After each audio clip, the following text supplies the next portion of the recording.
Aquela casa ainda me assusta. Olá! Boa noite a todos do canal Causos do Interior. Eu me chamo Thales, tenho 27 anos e sou da cidade de Maragogi, no litoral do norte de Alagoas. Sou professor de matemática e a história que irei relatar me fez nunca mais duvidar do sobrenatural. Como eu disse no início do relato, sou da cidade turística de Maragogi. No ano de 2021, o governo de Alagoas abriu um concurso público para a área da educação. E eu resolvi fazer e procurar uma estabilidade no setor público. Ao realizar a inscrição, coloquei que a cidade em que queria trabalhar, caso passasse, era a capital Maceió. Por mais lindo que Maragogi fosse, queria ter a experiência de morar em um grande centro urbano. E por isso, optei por colocar a capital alagoana como área de atuação. Me dediquei muito e consegui aprovação no concurso público. Pouco tempo depois, o Estado chamou aqueles que foram aprovados. E lá vou eu começar a minha trajetória em uma nova vida, em Maceió. Ao chegar na cidade, o primeiro passo foi procurar uma casa. Optei por alugar um imóvel na parte alta da cidade, longe das praias, para evitar um custo de vida mais caro e para ficar próximo também à escola onde iria lecionar. Sendo assim, aluguei a casa no maior bairro da cidade, apelidado carinhosamente por Biú. O bairro era incrível, parecia uma cidade dentro de uma outra cidade. Tinha de tudo, e as linhas de ônibus levavam para todos os cantos da cidade, além de oferecer diversos serviços. Logo, me senti à vontade com a nova mudança de vida.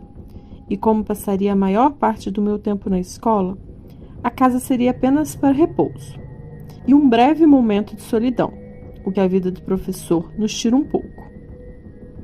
No início, tudo corria bem. Minha vida era de casa para o trabalho e eu estava me sentindo feliz com isso. Foi depois de 2 meses que as coisas começaram a mudar. E mudar de uma forma que até hoje eu busco explicação. E não consigo achar uma razão lógica para o que ocorreu naquela casa.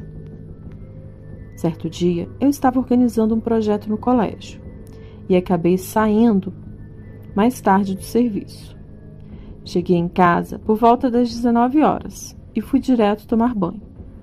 Como moro sozinho, minha companhia é um gatinho chamado Gael e o meu bom e velho rádio. Então, sempre que ia tomar banho, deixava o rádio ligado.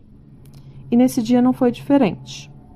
Quando eu estava tomando banho, Gael começa a soltar uns miados estranhos e começa a fazer um barulho como se estivesse se sentindo ameaçado. Ignorei e pensei que fosse algum inseto ou algum pequeno roedor que ele tivesse encontrado. Mas Gael não parava. Então peguei a toalha e quando saí do banho, Gael estava olhando fixamente para a parede da cozinha e soltando uns miados macabros. Ele também estava com uma expressão de susto. Peguei ele, levei até o sofá, mas ele ainda ficava olhando fixamente a parede.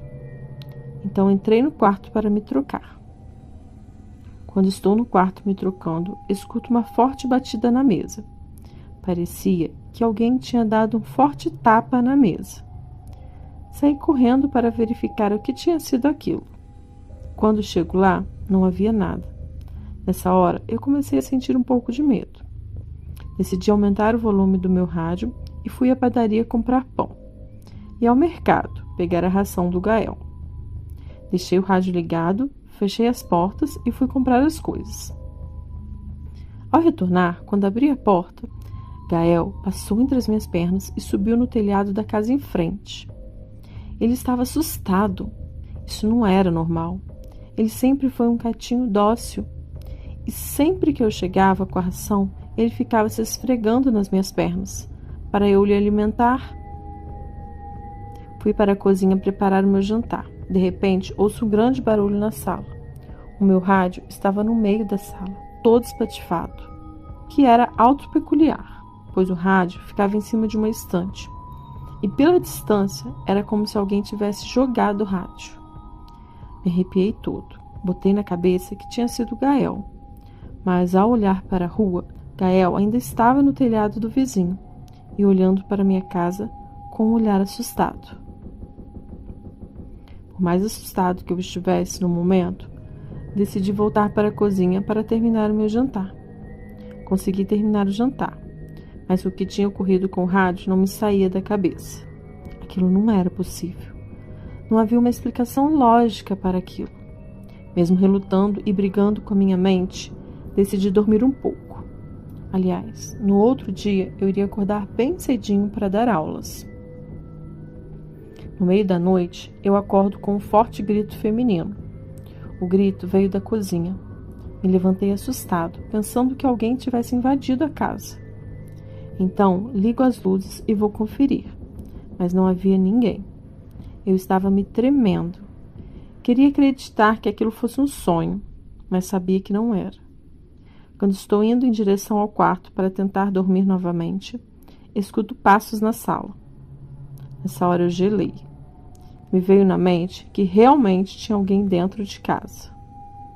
Na verdade, eu estava com tanto medo que realmente preferia que fosse alguém dentro de casa.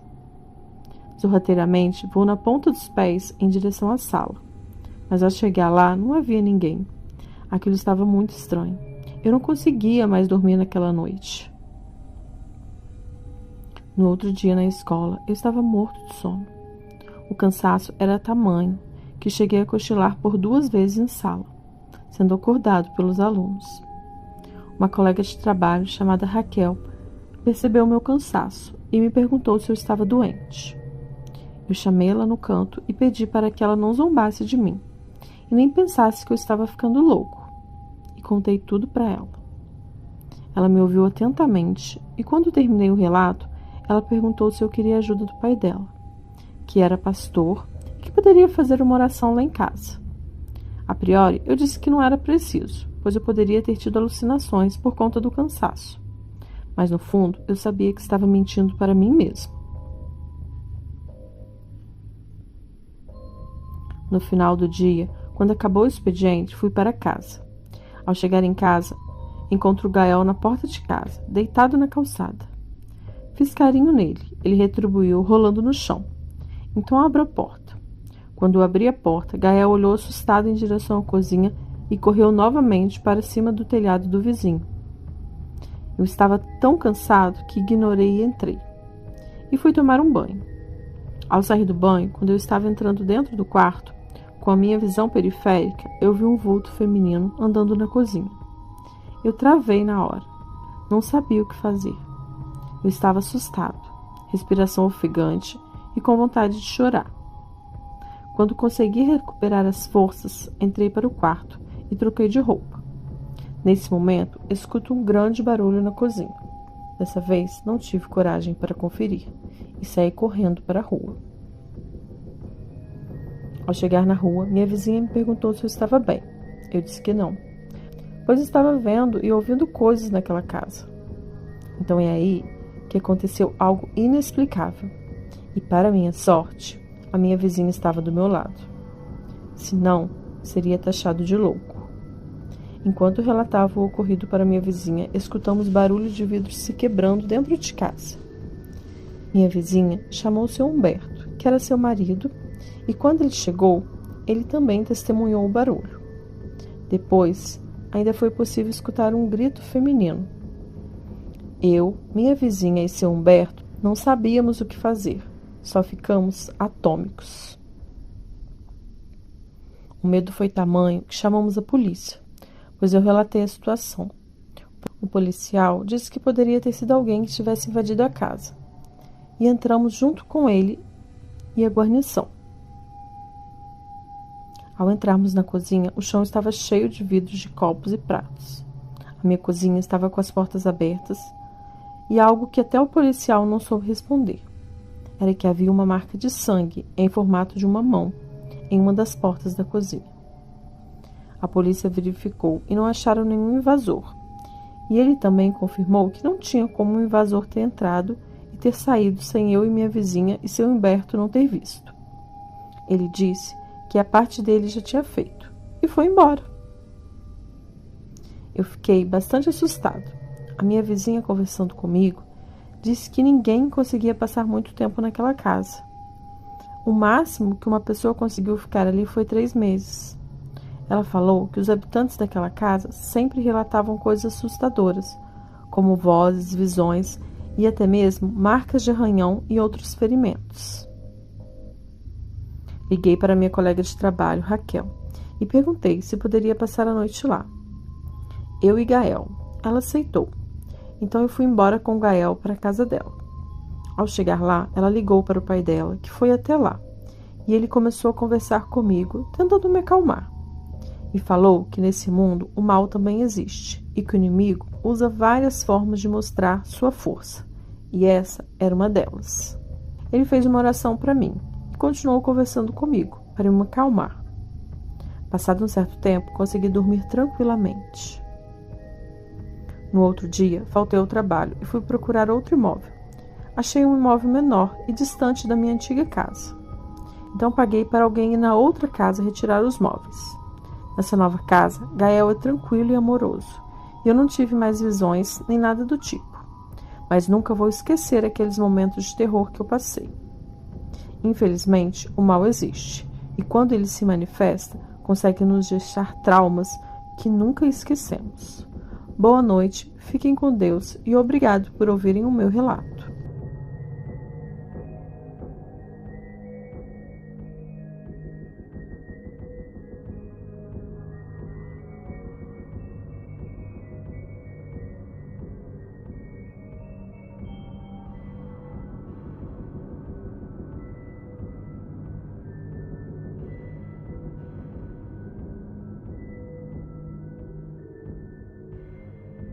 Carlos era um caixeiro viajante e sempre viajava por vários estados do Brasil. Em um dia de dezembro de 1950, ele estava mais apressado do que o normal, pois queria encerrar logo suas vendas para passar o Natal e o fim de ano com sua família. Por causa da pressa, acabou escolhendo um caminho errado, em uma região no interior de Minas Gerais. Essa escolha quase custou a sua vida. Em uma encruzilhada, o caixeiro viajante escolheu um caminho que parecia ser o mais curto, mas depois de um certo tempo percebeu que a estrada estava em péssimo estado, praticamente abandonada, e não havia uma casa por perto. Com a noite chegando, Carlos começou a ficar preocupado e queria sair daquele lugar o mais rápido possível.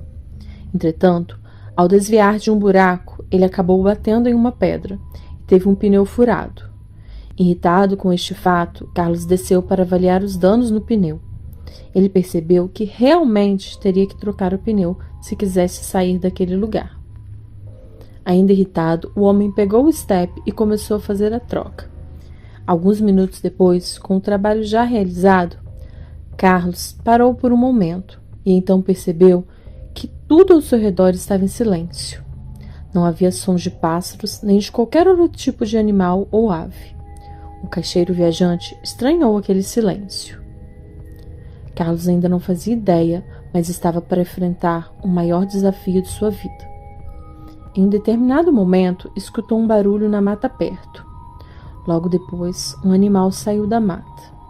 Em meio à escuridão, o caixeiro viajante não conseguiu distinguir que animal era aquele, mas ele percebeu que era muito grande. Nesse momento, as nuvens se afastaram um pouco e o luar iluminou aquela criatura. O homem se surpreendeu ao perceber que era um grande lagarto, com olhos amarelos e um corpo coberto de escamas. O pavor tomou conta de Carlos. Aquele bicho ficou de pé, sobre as patas traseiras, ficando totalmente ereto como um homem. O caixeiro percebeu que aquele não era um animal normal. Movendo-se lentamente, Carlos foi se aproximando do carro. Nessa hora, entretanto, o animal soltou um grito e partiu em direção ao caixeiro viajante. Mas o homem conseguiu entrar no carro e, desesperado, tentando dar a partida, aquele bicho horrível chocou-se contra a porta do carro, tentando abri-la, deixando Carlos ainda mais apavorado. Suas mãos tremiam tanto que ele não conseguia segurar a chave para dar a partida do motor. Em determinado momento, Carlos percebeu que a criatura o olhava através do vidro da porta do motorista. Separados por centímetros, homem e criatura se olharam por um momento. Aquele bicho ficava mexendo a sua língua, do mesmo modo que as cobras fazem. E Carlos podia notar aquele bicho se esfregando no vidro do carro. De repente, aquele monstro recuou e se escondeu na sombra das matas. Mais calmo, Carlos tentou novamente dar partida no carro, mas de repente aquele bicho sai velozmente do mato e dá uma cabeçada no vidro do carro, estilhaçando. Carlos consegue pular para o banco do passageiro e com os pés tenta empurrar aquele bicho para fora, pois o monstro já estava com parte de seu corpo para dentro do carro. O caixeiro viajante, então, notou que a chave de roda que havia usado para trocar o pneu estava embaixo do banco do passageiro, pois ele havia deixado ali enquanto descansava um pouco após trocar o pneu. Sem pensar duas vezes, Carlos pegou a chave de roda e com ela bateu com toda a força no braço daquela besta. Aquela besta soltou um grito e pulou para trás. Aquela criatura ficou completamente ereta e com muito ódio no olhar. Olhou para o caixeiro viajante e depois correu para a mata. Aproveitando a oportunidade, Carlos deu a partida e arrancou com o carro. Mas um pouco mais à frente, um imenso galho foi atirado contra o para-brisa do carro. E Carlos, mais uma vez, teve que parar. Então ele viu novamente aquela criatura horrível sair do mato. Dessa vez, porém, o monstro caminhou calmamente na direção do veículo, parecendo saborear cada minuto de terror que o homem sentia. Carlos desceu do carro e correu em direção à mata. Ele podia ouvir aquele bicho se aproximando. Nesse momento, o homem escutou o barulho do que parecia ser um rio próximo. Ele correu na direção de onde vinha o barulho e realmente havia um rio passando por ali. Sem ter alternativa, Carlos se atirou na água e nadou por alguns metros, até chegar a outra margem. Olhou para trás. O homem notou aquela criatura parado na margem, observando sem tirar os olhos daquele monstro. Carlos foi se afastando. Observando, ao olhar para trás, o homem notou aquele lagarto gigante, parado na margem, o observando. Sem tirar os olhos daquele monstro, Carlos foi se afastando devagar, e quando estava a uma boa distância, virou-se e começou a correr. Mas então escutou um barulho de algo grande e pesado caindo na água. Carlos sabia que não tinha como escapar, e então decidiu arriscar uma jogada perigosa. Em vez de continuar correndo em frente em linha reta, ele retornou para o rio, bem devagar. Entrou na água sem fazer barulho, e viu ao longe a criatura sair das águas. Carlos então afundou e nadou de volta por baixo da água, até o ponto onde estava seu Fusca. Ele sabia que se quisesse sobreviver, teria de enfrentar aquele demônio. Carlos tirou um pouco de combustível do tanque do carro e colocou numa garrafa que levava consigo. Depois, rasgou um pedaço da sua camisa e amarrou o tecido na boca da garrafa. Em seguida, pegou o pneu furado e derramou combustível no mesmo. O homem tirou o galho do para-brisa do carro, colocou a chave no contato, deu a partida e tocou a buzina, com toda a força tentando chamar a atenção do monstro. Não demorou muito e Carlos escutou um barulho na mata, seguindo pelo som de alguma coisa caindo no rio. Logo o homem viu aquela criatura saindo da mata e vindo em sua direção. Ele sabia que só teria uma chance.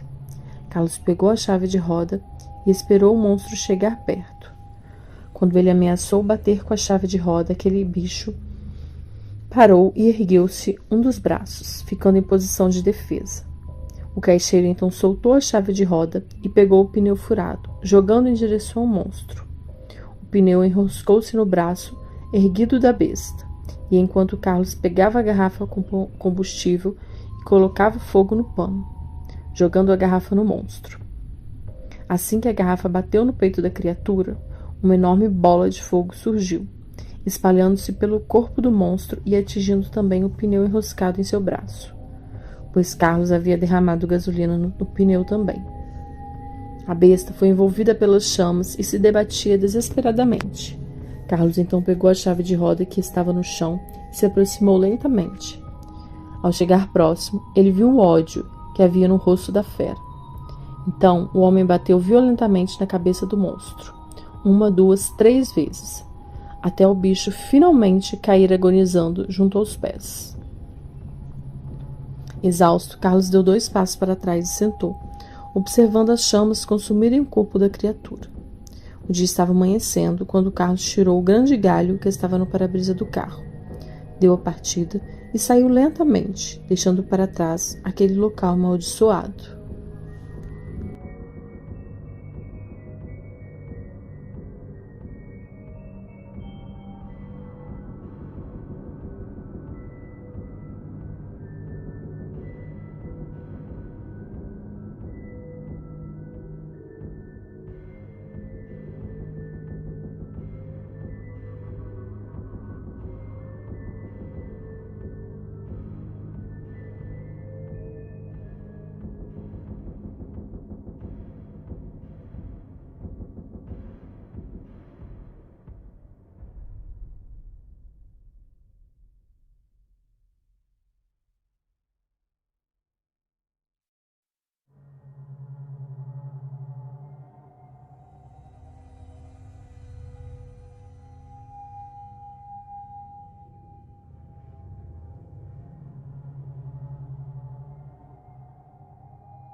Boa noite. O que vou relatar aqui aconteceu comigo e minha esposa, em Foz do Iguaçu.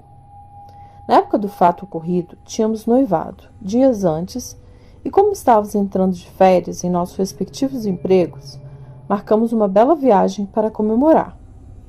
Mais um passo dado juntos. Para nos divertir, namorar e fazer uns planos para o nosso futuro. Afinal, tínhamos o sonho de nos casar e viver o resto de nossas vidas juntos, pois nos amamos muito. Como se segue até os dias atuais.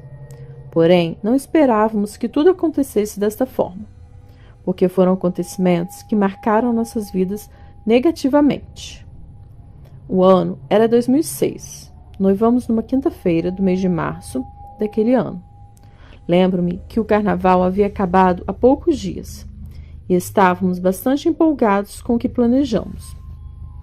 Naquele dia, reunimos nossa família para anunciar nosso noivado e revelar nossa viagem a Foz do Iguaçu, pois entraríamos de férias na sexta-feira seguinte e viajaríamos na madrugada de sábado. A propósito, meu nome é Manuel e minha esposa se chama Tatiana. Minha futura esposa na época foi quem conseguiu essa magnífica viagem para nós dois, por intermédio de um tio e um primo, que viviam há anos por lá e resolveram quase tudo para que pudéssemos trabalhar tranquilos em nossas corridas vidas. Eu sou engenheiro eletrônico de software em São Paulo e Tati, como eu a chamo carinhosamente, era chefe de RH. Saímos no sábado às 3 horas da manhã de casa para o aeroporto e bem cedo estávamos chegando ao solo daquele belo lugar. Assim que chegamos, o primo de Tati ligou para ela para saber se já havia chegado e disse que estava no saguão do aeroporto nos esperando com o carro para nos levar dali. A ideia inicial era irmos para a fazenda do tio dela, mas ela mais uma vez me surpreendeu. Encontramos o David, um rapaz bem mais novo que nós e muito amigável. Logo fiz amizade e David já era noivo de uma moça, como nos contou no meio do caminho. De repente, Tati se debruçou no banco da frente do carro e cochichou no ouvido de seu jovem primo. E eu, sem entender nada. David disse: "Deixa comigo, prima." E começou a mudar o trajeto da rota. Logo, estávamos entrando em uma lindíssima pousada que, inclusive, recomendo muito. A pousada Mama Gaia. O lugar era simplesmente mágico. E Tati já havia feito as reservas para nós dois ali. E eu adorei. Desembarcamos e combinamos de ir para a fazenda do seu tio em 3 dias. Nos despedimos de David e, antes de retornar, David disse para tomarmos cuidado com a quaresma. Disse que na quaresma as coisas ruins aumentam. Pegou, aumentou o som do carro e saiu acelerado. Essas coisas de adolescente. Aqueles 2 dias lá foram os únicos que eu gostaria de ter em minha memória. No terceiro dia daquela verdadeira lua de mel antecipada, pegamos um táxi, chamado pela recepção, para nos levar à fazenda do tio de Tati, de nome João Pedro. Passamos por um rancho chamado Peter John e achei bem legal também. E mais à frente já tínhamos a visão da tal fazenda do Pedro. O motorista do táxi, até então calado, nos disse para termos cuidado com as noites ali, pois coisas estranhas andavam acontecendo por ali. Disse não saber ao certo do que se tratava, mas seja lá o que fosse, saía às noites e atacava as pessoas nas estradas às vezes. Escutamos quieto. Logo, adentramos a porteira do local e finalmente chegamos à residência da imensa fazenda. Cumprimentamos seus tios e David estava nas baias cuidando dos animais.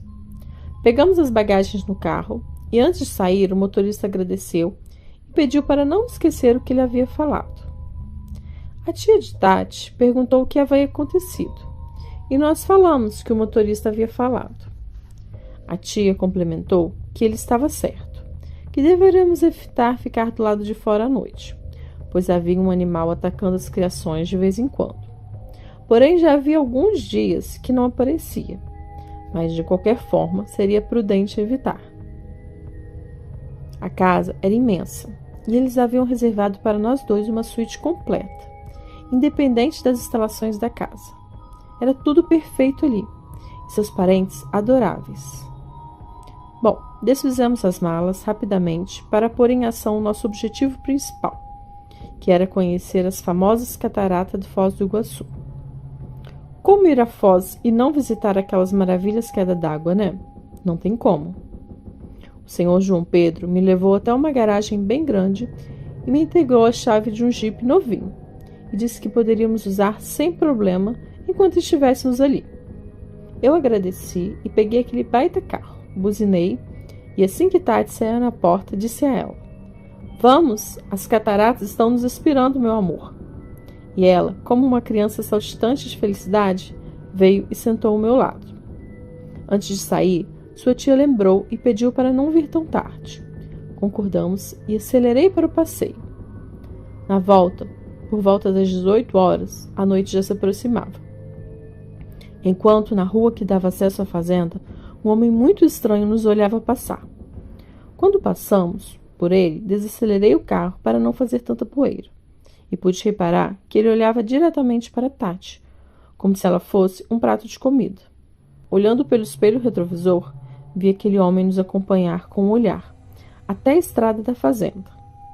E quando deitei a porteira, vi ele dando passos na direção da porteira, como se viesse atrás de nós. Assim que estacionei, David veio ao nosso encontro com algumas cervejas, e fizemos um brinde.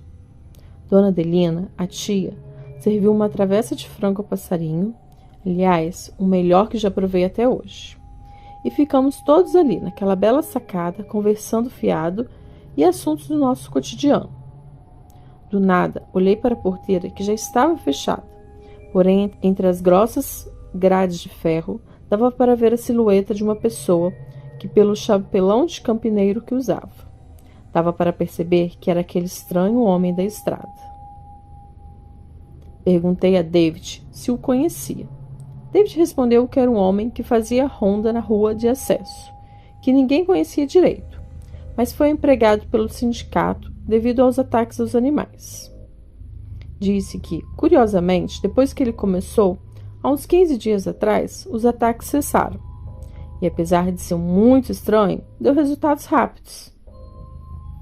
Perguntei a ele ainda se não gostavam de criar cães.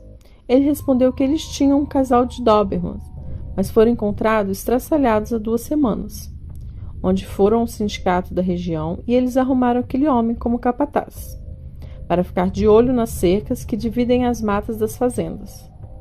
Mas de vez em quando ele passa por esse lado também. Que diabo de bicho conseguiria matar 2 cães tão ferozes como Dobermans? Perguntei. Bom, dizem ser onça. Coitada, a onça é sempre a mais acusada. Mas por aqui só se vêem as pardas, não pintadas, como sugere. Eu acho que foi coisa de gente ruim mesmo. Com uma boa faca, um homem faz qualquer coisa. Ou um lobisomem, como disse papai. Eis, papai, o senhor já está ficando velho. Lobisomem, terminou David, em resposta ao senhor João. É, rapazinho, pois vocês todos sentem aqui e lhes conto uma história que nunca lhe contei por sua ignorância. E no fim, digo o que achou. Sentem aqui, seus moleques, disse o velho senhor. Todos sentamos, ansiosos e apreensivos. E quando todos ali fizeram silêncio, ele começou a falar.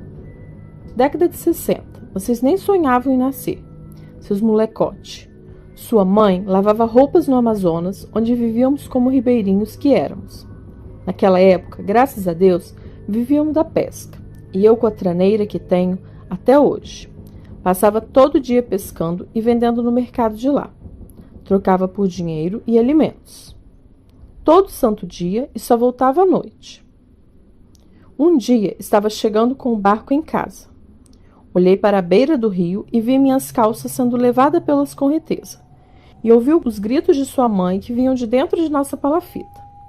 A casa sacudia como um treme em terra. Joguei as 2 âncoras no rio e pulei naquela água barrenta e nadei mais que atleta até a margem. Arrombei a porta e dei de cara com aquilo, que era uma besta que perseguia sua mãe querendo matá-la a qualquer custo. E ela afugentava o bicho com uma peixeira. Assim que entrei, pulei nas costas do bicho, que facilmente me lançou na parede de taipa. Aquilo parecia fissurado por sua mãe e nem ligava para minha presença. E se babava todo. Parecia não comer há muito tempo. Então, peguei meu punhal e eu cravei no bucho daquela criatura, que urrou de dor e me deu uma pancada. Com as garras, e aqui está a prova. Mostrou as cicatrizes nas costelas, como as de garras.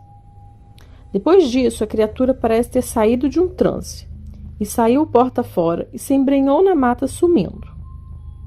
Peguei sua mãe no colo com todo o vigor que tinha e saí correndo para o curandeiro que havia na aldeia mais próxima. Eram ciganos que estavam ali, e a senhora me ajudou. Fez os primeiros socorros na sua mãe, e quando falei o que fez aquilo com ela, ela disse que foi um calau-calau, na linguagem deles, ou seja, um homem-lobo. Eu não acreditava, mas não dava para duvidar do que presenciei. Logo em seguida, a curandeira falou que ele estava obcecado por nosso filho e que estava no ventre de sua mãe. Eu, ignorante, como tu é hoje, meu filho. Agradeci, paguei e mandei ela ir para o inferno. Peguei minha velha no colo e fui embora. 8 meses depois, seu falecido irmão nasceu, onde me redimi e me perdoei com a moça. E ela disse que seria bom eu não ficar mais por lá, porque aquilo voltaria para se vingar de mim. E foi o que fiz. Aqui estamos até hoje, terminou seu relato o senhor João Pedro. Nossa, pai, eu não sabia dessa história e por que nunca me falou do meu irmão? Disse David. Nunca falei porque sua mãe me pediu, e eu não falei nada para poupar ela da dor de perder seu irmão. Seu irmão morreu aos 10 anos de febre amarela. Infelizmente, sentimos muita falta dele. Acho que pode ser a mesma criatura que matou meus bichinhos, terminou João Pedro. As horas voavam, e um a um fomos nos recolhendo, e logo Tati e eu fomos para a nossa suíte. Era umas 3 da manhã, quando comecei a ouvir uns passos do lado de fora. De repente, aquele ser já estava em frente à porta, como um homem de pé. Ele fungava como se farejasse o ar. Depois, cheirava a porta de madeira maciça. Aquilo foi descendo até ficar cheirando pela fresta debaixo da porta. Curioso, eu abaixei sem fazer nenhum ruído, a fim de tentar ver de quem se tratava. Quando consegui olhar, vi exatamente quando aquele bicho se alinhou seu olhar com o meu. E era pavoroso aquele amarelo com o filete vermelho ao centro. Aquela abominação parece ter percebido minha presença. Parece ter ficado novamente em pé e deu um pavoroso urro na direção da porta. e em seguida uma forte pancada que parecia derrubá-la. Tati na hora acordou muito assustada. Não sei por que aquele ser desistiu e foi embora. Alguns segundos depois, ouviu alguns disparos de arma de fogo e novamente aquele urro, só que agora mais longe, se afastando cada vez mais. Bateram na porta e fui abrir. Era David, com uma arma longa na mão, e lá fora estava seu pai atirando, em sei lá o que era, mas fugiu. David falou que eles ouviram os barulhos e vieram rápido para averiguar, e disse que ainda não acreditava no que seus olhos acabaram de ver, que aquela criatura era bestial. O senhor João Pedro também se aproximou e disse para irmos para a casa grande, porque estaríamos mais seguros lá. E assim fizemos. Já pela manhã, o senhor João Pedro nos chamou. Pegou a caminhonete de serviço pesado e saímos os 3 armados, enquanto as mulheres ficaram cozinhando. Depois do que aconteceu, ninguém ali conseguiu dormir. Já na estrada, o senhor João Pedro procurava uma pessoa e dizia: aquele cabra safado, vou encontrá-lo e vou estourar ele na bala. Só pode ter sido aquele verme. Ele se referia àquele capataz, e ele na ideia de que o senhor João Pedro seria o bicho. Rodamos tudo e nem sinal daquele sujeito.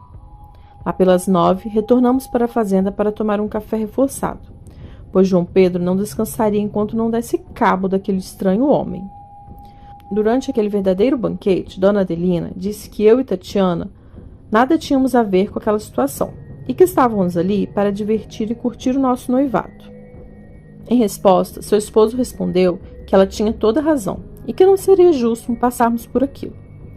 Todos concordaram, então eu e Tati pegamos o jipe e fomos a uma das várias cachoeiras da região.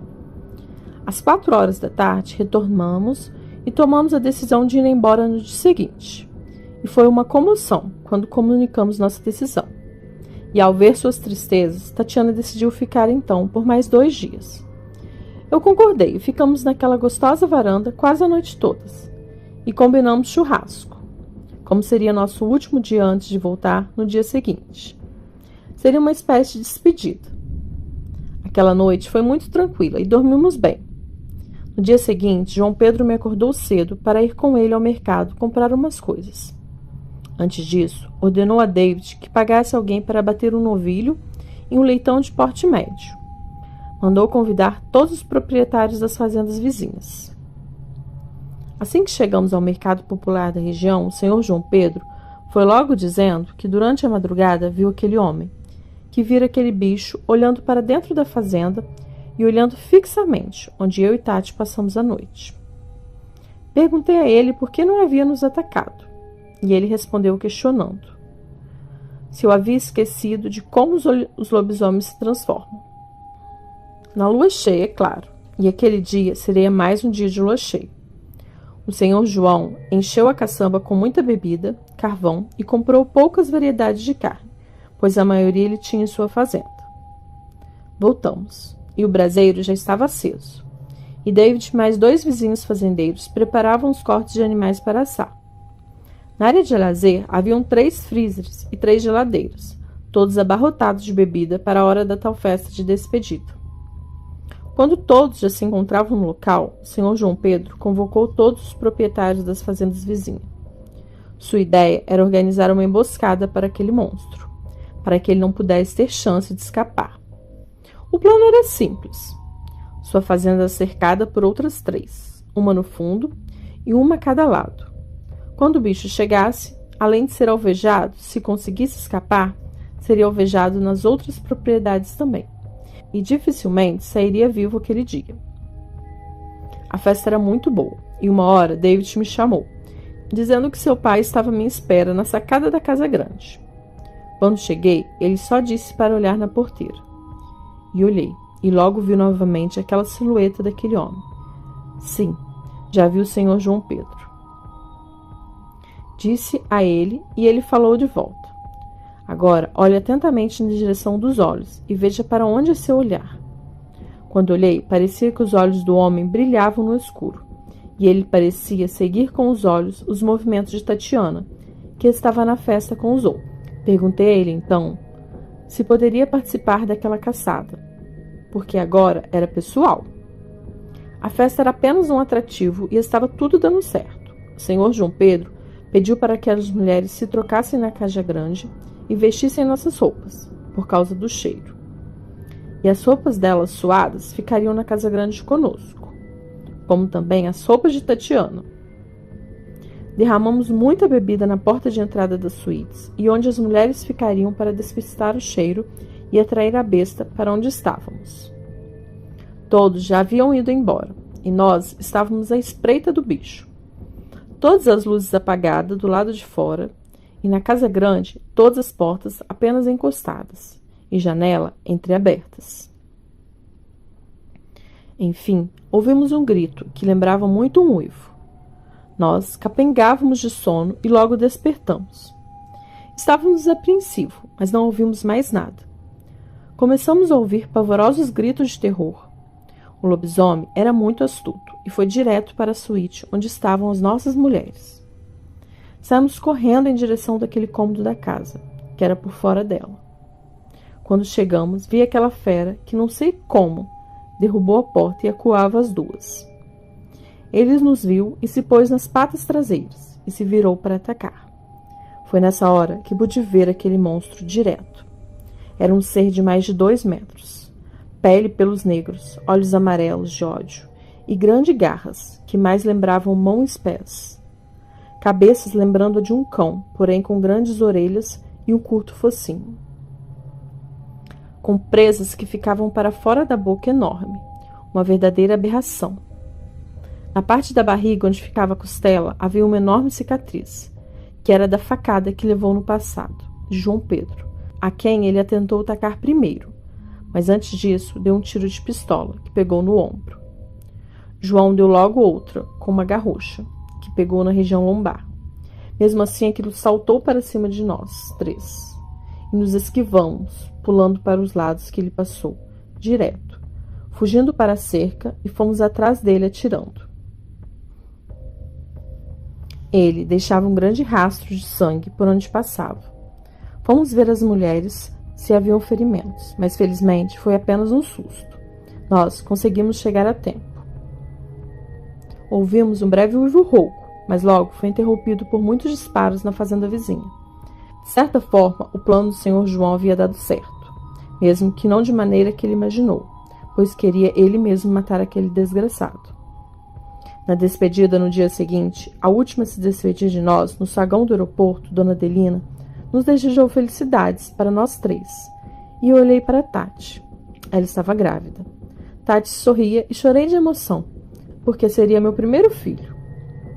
É impressionante que o desconhecido pode nos revelar. Dias depois, David me ligou, dizendo que o animal foi abatido e disse que, diferente das histórias de filme, ele foi enterrado, da maneira que foi alvejado, como um monstro, desmentindo as lendas que voltavam ao normal quando morto. Obrigado por ouvirem o meu relato e boa noite. Boa noite a todos. Essa história me foi contada pelo caseiro do sítio do meu tio, um senhor muito simpático e contador de histórias, chamado Antônio. Mas ele é conhecido por todos aqui no bairro onde moro como seu Tonico. Quando ele era jovem, Tonico trabalhava e morava na fazenda de seus pais, que ficava à beira de um lago, em um vale distante, localizado no sertão de Minas Gerais. O local era tranquilo e sossegado, porém afastado de tudo e de todos, com o vizinho mais próximo localizado a uns 10 quilômetros do sítio. Tudo começou a mudar na quaresma de 1970. Seu Tonico lembra que em uma noite de lua cheia, uma névoa densa se formou, coisa rara naquela região. Tonico, seus pais e seus irmãos estavam na sede do sítio, se preparando para dormir, quando ao longe ouviram um uivo diferente de tudo o que já tinham ouvido. O pai de Tonico, seu Raul, um senhor já de certa idade, disse aos seus filhos que também nunca tinha ouvido um barulho como aquele. Mas quando criança, ele tinha ouvido histórias sobre uma criatura demoníaca que aparecia em época de quaresma e atacava animais e pessoas. Os antigos a chamavam de criatura o cão da quaresma, mas atualmente é conhecida como o lobisomem. E geralmente a pessoa que vira bicho não tem controle sobre seus atos e corre nas noites de lua cheia, caçando e matando tudo que encontra pela frente. Mas o pai do seu Tonico disse que não acreditava nessas histórias, pois ele mesmo nunca tinha visto nada parecido e acreditava que os antigos contavam essas histórias para assustar as crianças e mantê-las dentro de casa. Mal sabia ele que naquela mesma noite seria confrontado com aquela criatura. Quando todos da família já estavam nos quartos, novamente ouviram um uivo muito forte, só que desta vez estavam bem mais perto. Seu Raul, homem criado no campo e experiente caçador, resolveu ver o que era o bicho que soltava esse uivo tão forte. Ele pegou sua espingarda e chamou o filho mais velho, Raulzinho, para irem ver o tal bicho.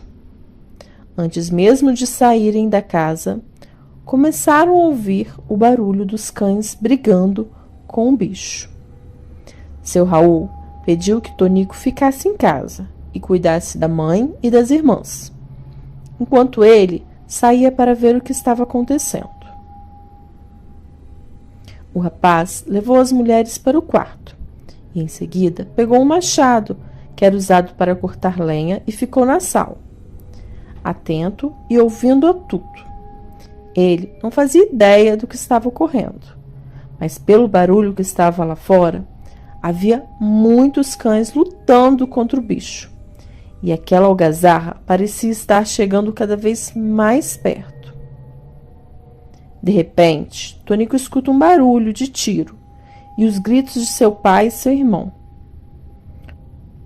O rapaz levanta da cadeira onde estava sentado e corre para abrir a porta e ver o que estava acontecendo.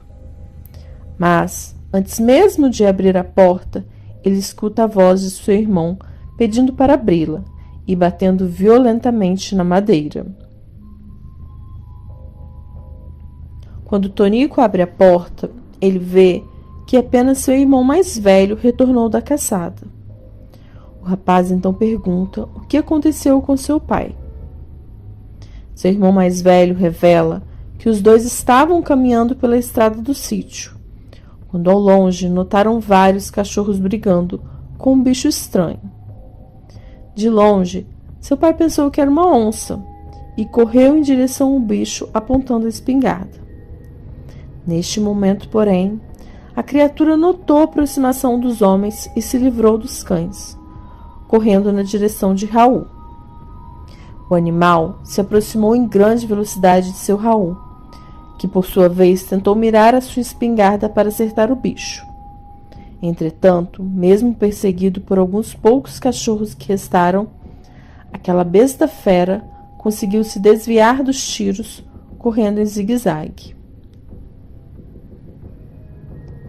Ao ver aquela cena, o velho Raul ficou paralisado de medo, pois nunca tinha visto um animal se mover daquele jeito. Seu filho se aproximou para ajudar o pai. Ele tentou mirar na besta, mas o animal era muito rápido e cruzava a estrada de um lado para o outro. Foi nessa hora que o velho Raul percebeu que o que estava enfrentando não era coisa deste mundo. Ele se vira para o filho e manda o rapaz correr. Neste momento, aquele cachorro negro, enorme, pula do mato e fica em pé, na frente dos dois homens, como se também fosse uma pessoa. O velho caçador agora tem certeza de que o animal que está à sua frente é um lobisomem. Quando a criatura se prepara para atacar, Raul empurra seu filho para o lado e fica na frente da besta, que acerta um golpe muito forte e joga o velho na beira da estrada. Ao ver aquela cena, o filho de Raul mira e consegue acertar um tiro na besta, que urra de dor. Mas mesmo assim, consegue tomar a espingarda do rapaz e quebrá-la ao meio, como se fosse um brinquedo. O jovem já está se preparando para morrer, quando novamente surgem alguns cachorros e atacam a besta, desviando a atenção do lobisomem e permitindo que o rapaz fuja para sua casa. Ele acredita que seu pai está morto e que não há mais nada a fazer por ele. Por isso, o correto é voltar para casa e tentar proteger o resto da família, porque certamente aquele monstro chegará até o sítio. Ainda mais que foi ferido pelo rapaz e deve querer vingança. Quando Tonico ouve a história do irmão, ele fica muito bravo por seu irmão ter abandonado o pai na estrada. Quando ele começa a passar um sermão no irmão mais velho, o corpo de um dos cachorros é arremessado na parede da casa. Este é o sinal de que o lobisomem está próximo e quer vingança contra a família do rapaz que o feriu. Tonico traz o irmão para dentro de casa e fecha a porta. Os dois rapazes encostam um sofá na porta da frente, para servir de barricada e impedir que o lobisomem entre. A criatura então começa a forçar e a esmurrar a porta com muita força. É questão de tempo para que a porta venha abaixo. O barulho chama a atenção das mulheres que vão até a sala ver o que está acontecendo. Dona Amélia, mãe, imediatamente percebe a falta do marido, mas ela sabe que não há tempo para perguntas e então ajuda os rapazes a reforçar a barricada com uma mesa. As meninas choram apavoradas, encolhidas em um canto da sala. A família conta apenas com o machado de Tonico para se defender, caso o monstro entre. Dona Amélia e Raulzinho vão até a cozinha e pegam tudo que encontram, facas, garfos, tudo, e voltam para a sala. No exato momento em que o lobisomem arrebenta a parte de cima da porta, e todos podem ver como é aquela besta do inferno. Em um ato de coragem, Tonico avança para tentar golpear a fera com o machado. Mas o monstro consegue agarrar o braço do rapaz, evitando o ataque e jogando Tonico do outro lado da sala. E em seguida começa a quebrar a parte de baixo da porta para entrar. O irmão mais velho de Tonico, Raulzinho, consegue esfaquear o lobisomem em um dos braços, fazendo a fera urrar de dor e se afastar da porta. O monstro olha ainda com mais ódio para o rapaz, enquanto arranca a faca do braço. Quando o monstro se aproxima da porta novamente, Dona Amélia surge com um grande facão na mão e atinge o lobisomem na perna, fazendo com que o mesmo caia de joelhos. Mas a fera é muito forte e consegue segurar a mulher pelo pescoço, apertando-a com força, enquanto vai se levantando devagar, apoiando na perna. Raulzinho pula em cima do bicho, tentando salvar a sua mãe. A estratégia deu certo, pois o lobisomem larga a Dona Amélia e volta sua atenção para o rapaz. Assistindo aquela cena horrível, as irmãs de Tonico tentam acordá-lo. Elas berram e sacodem o garoto, que acorda meio atordoado. Mas ao ver o irmão atracado com aquela besta e a mãe desmaiada, ele imediatamente se levanta e acerta um golpe na perna machucada da fera, decepando-a de vez. Gravemente ferido, o lobisomem urra de dor e solta Raulzinho. A besta agora quer fugir, mas está ferida e cai se arrastando pelo chão. Quando a criatura tenta se levantar, um tiro ecoa na noite, atingindo a cabeça do lobisomem, que morre na hora. Sem entender direito o que houve, Tonico e Raulzinho olham na direção de onde veio o tiro. O vulto de um homem emerge das sombras. Era o seu Raul, pai deles. Ele estava vivo. O velho caçador desmaiou após ser atingido pelo lobisomem e acordou minutos depois, com um grande arranhão no braço. Ele imediatamente voltou para o sítio para proteger sua família e chegou a tempo de ver parte da luta. Protegido pela escuridão, ele mirou com calma e acertou um tiro bem na cabeça do monstro. Seus filhos correram para abraçar o pai, logo depois de levarem para dentro e tratarem seus ferimentos, assim como de Dona Amélia, que ficou com hematomas no pescoço. Antes de amanhecer, Tonico pegou querosene e colocou fogo no corpo do monstro, jogando as cinzas no lago. A família nunca contou nada a ninguém. Só agora, depois de certa idade, seu Tonico resolveu contar a sua experiência com o sobrenatural. Boa noite a todos e obrigado por ouvirem o meu relato. Zemiel era um poderoso demônio, responsável por infligir os mais cruéis castigos do inferno. Ele era chamado o Mestre das Mil Mortes. Cansado de viver sob a autoridade de Satanás, Zemiel desejava vir para a terra, onde estabeleceria seu domínio. Jonathan era um adolescente rebelde e que vivia sofrendo com bullying na escola. Sem apoio em casa, o rapaz de 15 anos se envolveu com pessoas erradas e mergulhou no ocultismo, buscando em livros proibidos a vingança contra seus agressores. Ele descobre um antigo livro de feitiço e resolve conjurar um feitiço e invocar uma entidade das trevas para realizar a sua vingança. O que o rapaz não sabia é que estava prestes a liberar Zemiel, um dos mais poderosos demônios. Em uma noite de sexta-feira 13, Jonathan se tranca em seu quarto e invoca o demônio. Ele realiza o feitiço, mesmo sem acreditar que dará certo.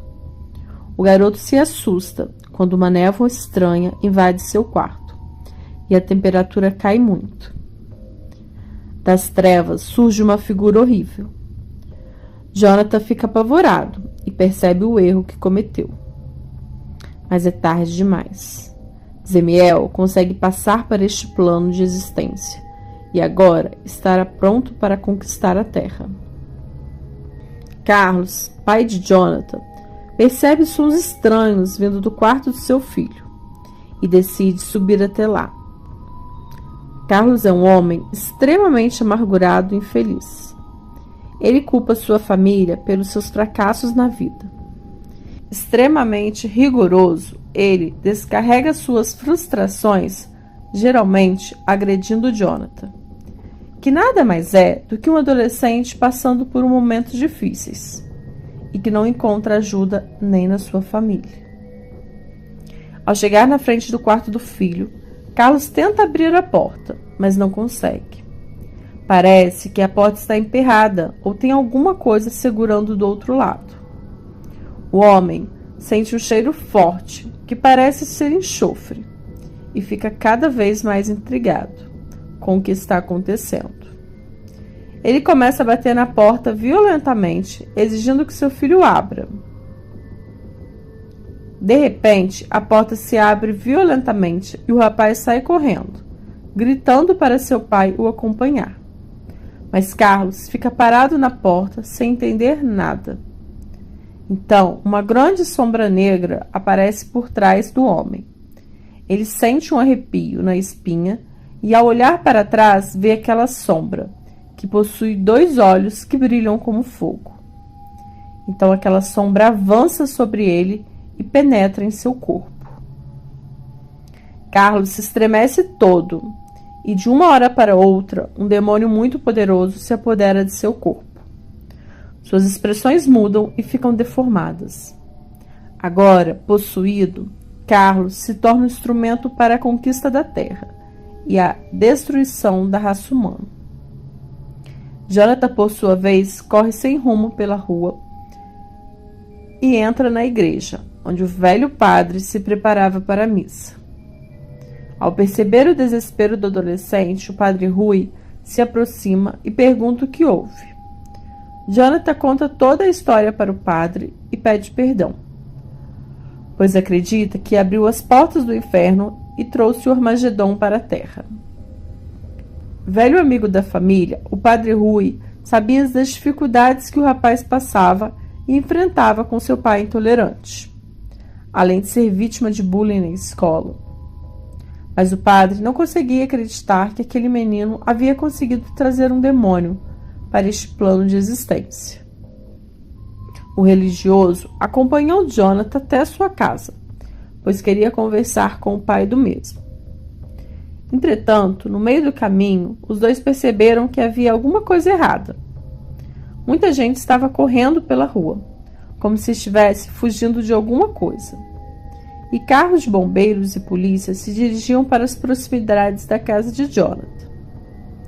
Ao chegarem mais perto, o padre e o adolescente notaram que a casa estava em chamas e Carlos estava na porta, falando alguma coisa em uma língua desconhecida. Ele não deixava ninguém se aproximar, demonstrando grande força física.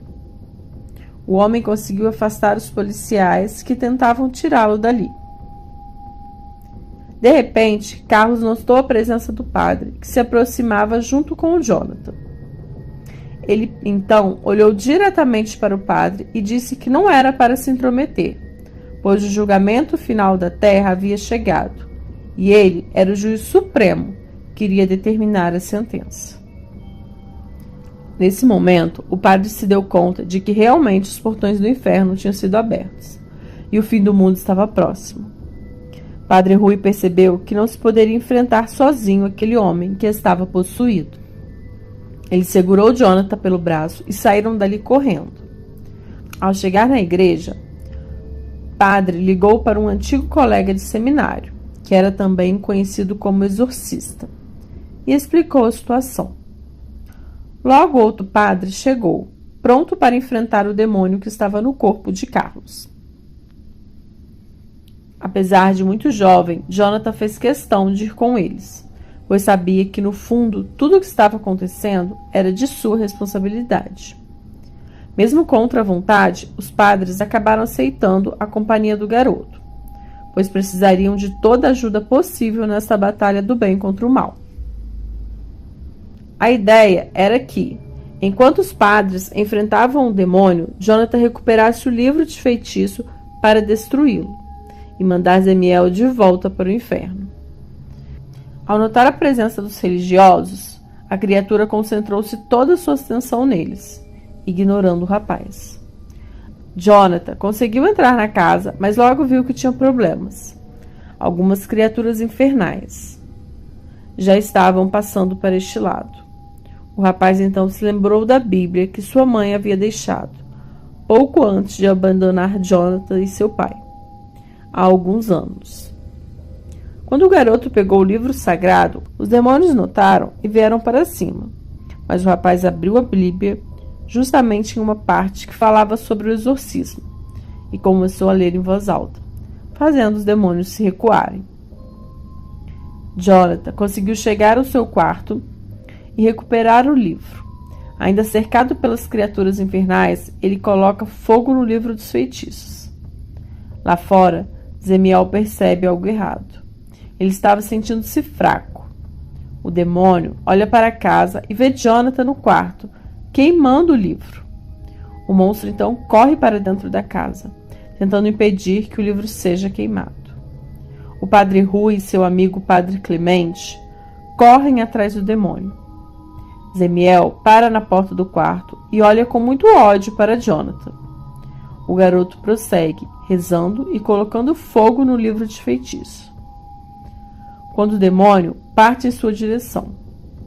O rapaz fica sem reação, pois embora o corpo de seu pai estivesse possuído, Carlos ainda era seu pai, e ele não queria machucá-lo.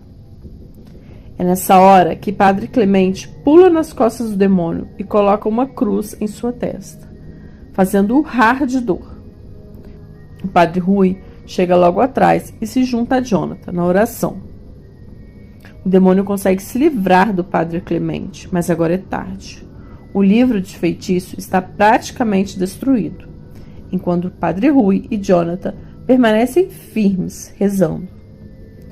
Por fim, o demônio dá um grande berro e deixa o corpo de Carlos, que cai desacordado e é socorrido por seu filho. Padre Rui ajuda o outro sacerdote a se levantar e depois se aproxima de Carlos e Jonathan. Vocês têm muito que conversar, diz o religioso. Quando os 4 homens saem da casa, eles notaram um arco-íris sobre a cidade. É o símbolo de uma nova esperança à humanidade. Só quero ver a história que vocês vão contar para as pessoas, diz Padre Rui, provocando riso em todos. Olá, meu nome é Marcos. Gostaria de contar para vocês a história que aconteceu em minha vida. Atualmente, tenho 40 anos. Estudioso do mundo sobrenatural, não sou nenhum tipo de líder religioso. Apenas estudei algo que sempre foi de meu interesse, mas que mudou a minha vida toda. Quando era criança, morava em uma cidadezinha no interior de São Paulo. Não vou citar nomes reais dos locais, nem das pessoas envolvidas nos acontecimentos. Eu fui criado, e bem criado, pelo meu pai. Minha mãe morreu quando me deu à luz. Infelizmente, não tive a sorte de conhecê-la. Todos, principalmente meu pai, sempre me disseram que ela era uma pessoa maravilhosa. E papai sofreu muito ao perdê-la, mas sempre disse que eu fui o que manteve ele forte para continuar. Papai trabalhava como mecânico. Eu ficava bastante tempo sozinho em casa. Não tinha irmãos e meu pai não quis se casar novamente. Minha rotina consistia em ir para a escola e voltar para casa. Brincava no meu quarto ou no quintal.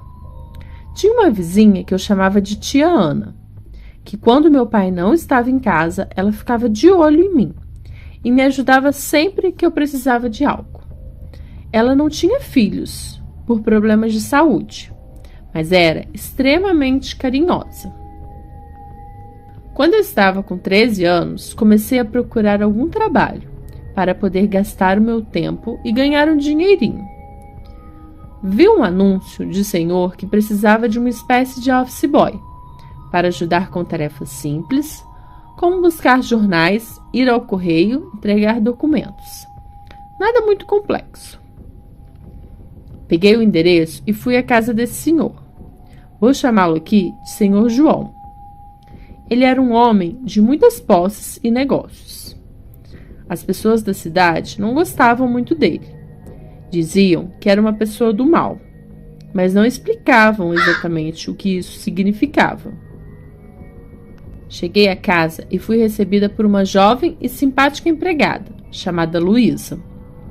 Ela pediu que eu entrasse e aguardasse na sala, que o senhor logo me atenderia. Acabei esperando por quase 2 horas e já estava quase desistindo quando finalmente ele me atendeu. Era um senhor que aparentava ter uns 70 anos de idade. Alto, nem magro nem gordo, cabelos brancos e olhos muito negros. Ele não se deu ao trabalho de se desculpar por me fazer esperar tanto, mas acho que em sua cabeça eu era só um moleque que não tinha muito o que fazer e poderia esperar o tempo que ele quisesse. Sinceramente, naquele momento, tive vontade de sair dali e não voltar mais. Mas pensei que eu tinha que agir como um homem e não como uma criancinha. Assim fiquei e ouvi o que ele me disse sobre o trabalho. Me fez algumas perguntas sobre onde eu morava, se eu estava estudando, se teria disponibilidade para trabalhar após sair da escola. Eu respondi todas as suas perguntas e afirmei que sim, que teria disponibilidade solicitada. Assim, fechamos ali o início de algo que hoje sei que teria sido melhor nunca ter começado. Comecei a trabalhar no dia seguinte. No começo, eram trabalhos mais na rua, e eu estava gostando. Porém, com o tempo, acredito que o senhor João passou a gostar mais do meu trabalho e comecei a trabalhar mais dentro do seu escritório, organizando papel, redigindo documentos e fazendo algumas leituras. Comecei a aprender também sobre negócios, sobre dinheiro, mas sentia que algo ali era estranho. Havia alguns lugares na casa que nenhum funcionário podia entrar, livros que não podiam ser mexidos. E eu via que os empregados da casa eram extremamente discretos e pareciam ter medo de algo. Fiquei sabendo depois que nenhum funcionário dormia na casa. Assim que começava a escurecer, todos iam embora às pressas. Questionei alguns empregados, mas todos se esquivavam de responder. Assim, percebi que era melhor não perguntar mais. Conforme os anos foram passando, eu comecei a entender mais sobre os negócios do Sr. João. E desconfiava que nem tudo que ele fazia era de forma muito, digamos, normal. As pessoas que se opunham ao que ele queria acabavam tendo alguns acidentes estranhos, ou simplesmente sumiam. Eu realmente já planejava sair daquele trabalho. O que havia me mantido por aquele tempo era o valor que ele pagava. Um valor bem alto que eu não conseguiria trabalhar em nenhum lugar da cidade. Quando eu completei meus 18 anos, decidi que estava na hora de me demitir. Eu planejava mudar de cidade e ir para uma maior, arrumar um emprego e começar a faculdade. Mas o que eu não sabia era que o Sr. João se oporia totalmente ao meu pedido de demissão. Quando fui conversar com ele e avisar que trabalharia só mais o próximo mês, ele me disse que ainda não era a hora certa de eu fazer isso e que ele decidiria quando seria esse momento. Nesta hora, eu realmente fiquei muito irritado, pois ele achava que podia decidir sobre a vida de todo mundo, que poderia decidir o que eu fazia ou deixava de fazer. Respondi que eu não estava pedindo sua permissão, apenas lhe comunicando que encerraria minha prestação de serviços para ele. O homem me olhou muito profundamente e só me disse que a escolha havia sido minha. Naquele momento, eu não entendi direito o significado de suas palavras, mas breve entenderia. A primeira coisa que aconteceu foi com meu pai. Ele sofreu um acidente em sua oficina. Um carro que estava erguido enquanto ele trabalhava sob ele cedeu e acabou quebrando sua perna em vários lugares. E foi necessário alguma cirurgia para poder tratá-lo. Aquilo fez com que eu precisasse adiar meus planos de ir embora da cidade. Não podia deixar meu pai sozinho. Ele precisava de ajuda constante. Depois disso, foi minha vizinha que estava nos ajudando que acabou ficando doente e acamada. Eu achei que aquilo era uma maré de má sorte, mas que tudo ia se resolver com o tempo. Mas eu estava enganado. Começamos a ouvir barulhos estranhos pela casa. Pisadas fortes no andar superior, batida nas paredes, víamos vultos pelos cantos da casa. Papai começou a ficar muito assustado e, na condição em que estava, acabava ficando sem poder fazer nada. As economias que eu havia feito estavam começando a se esvair. Eram gastos com a casa, com remédios.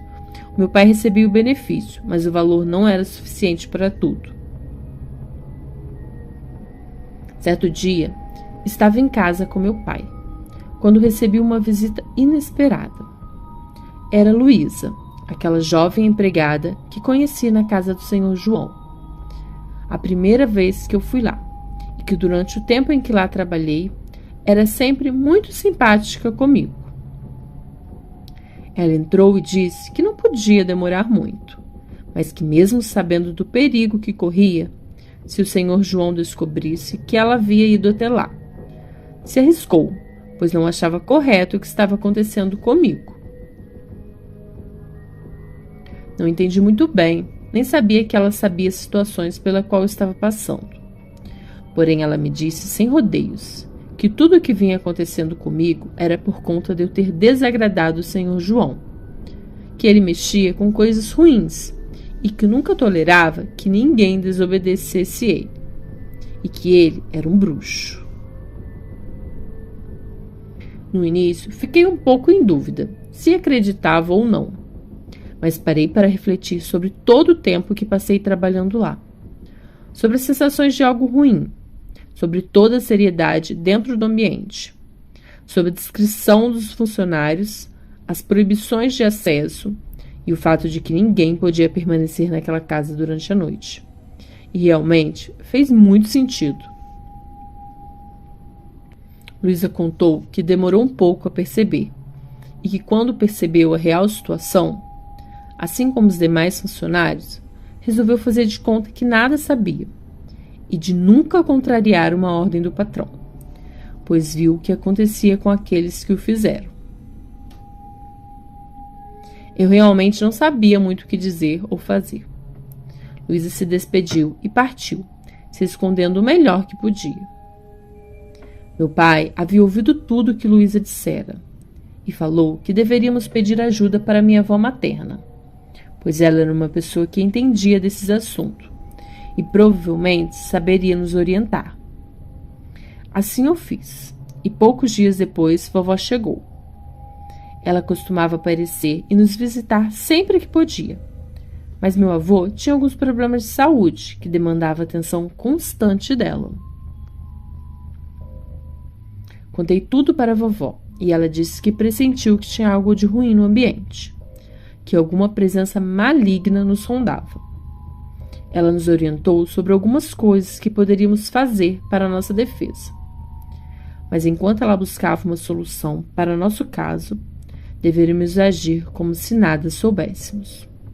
Pois se aquele que havia nos feito mal percebesse que estávamos tentando reverter, poderia agir de forma muito mais cruel.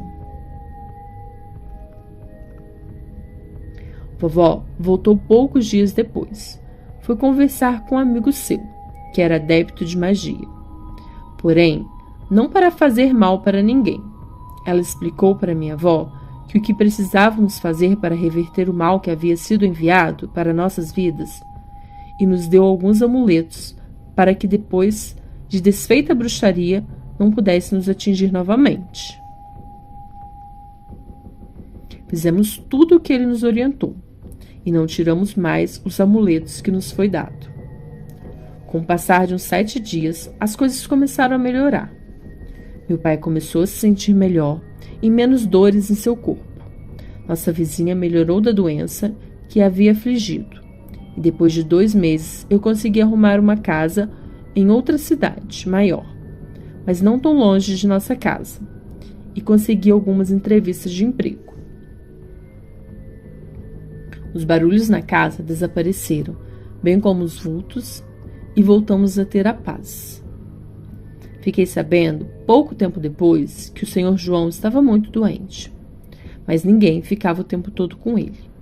Ninguém sabia como nem por que ele havia adoecido, assim, de repente.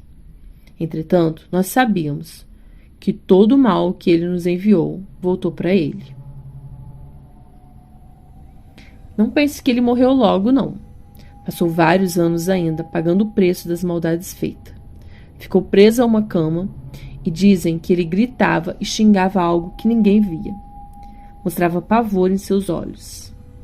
Até que uma noite ele morreu, sozinho em sua cama. Ao ser encontrado pela manhã, tinha os olhos esbugalhados e a boca escancarada, como alguém que tinha sofrido um pavor terrível.